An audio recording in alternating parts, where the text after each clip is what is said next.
పాత్రికేయులకు అందరికీ నమస్కారం. ఇంత 2-3 సార్లు కలిసినప్పుడు ఈ సినిమా కథ ఏంటి, ఈ సినిమా ఎందుకు లేట్ అయింది ఇలా అడిగేవాళ్ళు. ఇప్పుడు మేము మిమ్మల్ని అడగాలి, ఈ సినిమా మీరు చూశారు కదా, మీ ఒపీనియన్ ఏంటి, మీరు ఎలా ఎంజాయ్ చేశారు అంటే అందరు ఇక్కడికి రాగానే అందరూ కంగ్రాట్స్ చెప్పారు, అందరూ షేక్ హ్యాండ్ ఇచ్చారు. సో ముందు మీ రియాక్షనే ప్రజల రియాక్షన్ కూడా. ఈ సినిమా కాదు, ఇది ఒక చరిత్ర. రామాయణంలో రావణాసురుడు రాముడు. రావణాసురుడు శివభక్తుడు. అతను విష్ణు భక్తుల్ని ద్వేషిస్తాడు. తన శివభక్తుడు కాబట్టి శివుని బాగా పూజిస్తాడు. సో అలాగే ఇందులో ఔరంగజేబ్ అతని మతాన్ని, అతని అల్లాని అంత డివోషన్గా ఉంటాడు, టోపీలు కుట్టుకుంటాడు, ఏదో ఇదిగా ఉంటాడు. కానీ ప్రపంచం అంతా మేమవ్వాలి, ప్రపంచం అంతా మాది అవ్వాలని ఒక క్యారెక్టర్. అతని ఎదుర్కొనేదానికి ట్రావెల్ చేసే రివల్యూషన్ వీరుడి కథే ఈ వీరమ్మల్లు.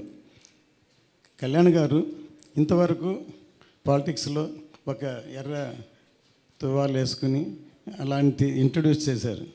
కానీ నిజంగా ఇందులో అసలు చూస్తున్న సింహంలాగా, ఒక యోధుడిలాగా పోరాడే అసలు అంత ఎవరైతే నాకు, ఎందుకంటే ఒక కుర్రాడు పొద్దున్న ఫోన్ చేశాడు విజయనగరం నుంచి, సార్ 40 మంది వెళ్ళి సినిమా చూసాం సార్, అసలు ఏంటి సార్ ఇదే సార్ మేము కోరుకునేది కళ్యాణ్ గారిని, ప్రతి సీన్ ఎంజాయ్ చేసాం, ప్రతి సీన్ క్లాప్ కొట్టాం, ప్రతి సీన్ అసలు ఇది చేశారు, ఇవాళ మా మదర్ని తీసుకొని సినిమాకి వెళ్తున్నా, మధ్యాహ్నం మళ్ళీ వెళ్తున్నాను అని ఫోన్ చేశాడు.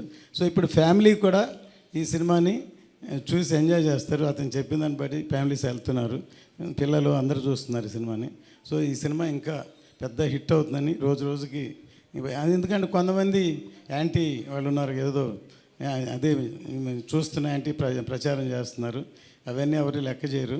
ఖచ్చితంగా ఈ సినిమా పెద్ద హిట్ అవుతుంది. కళ్యాణ్ గారి ఇమేజ్, కళ్యాణ్ గారి అసలు ఈ సినిమాలో అసలు ఎంత కష్టపడి యాక్ట్ చేశారు, ఎంత యాక్టింగ్ అంటే ఇందులో ఎంత ఫైట్స్ ఎక్కువ ఉన్నాయి. అందులో ప్రీ క్లైమాక్స్లో ఇంకెవరూ చేయలేరు, 2 చేతులతో విహారం చేశారు. ఈ సినిమా చూస్తే అంత అందరూ ఎంజాయ్ చేస్తారు.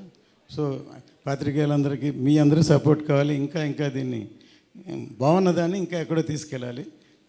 సో మీ అందరూ హెల్ప్ కావాలి, ఎందుకంటే అందరూ మనవాళ్ళే, అందరూ సినిమాలో ఉన్నాం. సో సినిమా సక్సెస్ అవ్వడం కష్టం, సినిమాని అంత కష్టపడి చేసాం కాబట్టి మీ అందరూ సహకారం కావాలని కోరుకుంటున్నాను. Thank you sir, thank you so much. నిజంగా ఈ సినిమా అన్ని ఏజ్ గ్రూప్స్ వాళ్ళు